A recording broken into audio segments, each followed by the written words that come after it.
সাবেক প্রধান নির্বাচন কমিশনার এটিএম শামসুল হুদা ইন্তেকাল করেছেন। সকাল ৯টায় গুলশানে নিজ বাসভবনে মারা যান তিনি।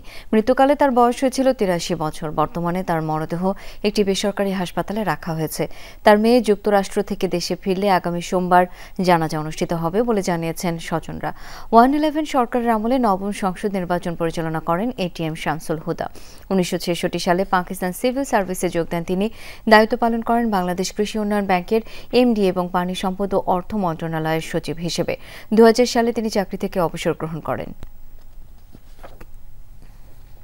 আজকে সকালে উনি বার্ধক্যজনিত কারণে মারা গেছেন। আমরা সাথে সাথে হাসপাতালে নিয়ে আসছি, কিন্তু এখানে ডাক্তার ওনাকে ব্রট ইন ডেড ডিক্লেয়ার করেছেন। অত্যন্ত দক্ষতা এবং যোগ্যতার সাথে জাতিকে একটি সুষ্ঠু নিরপেক্ষ নির্বাচন উপহার দিয়েছেন।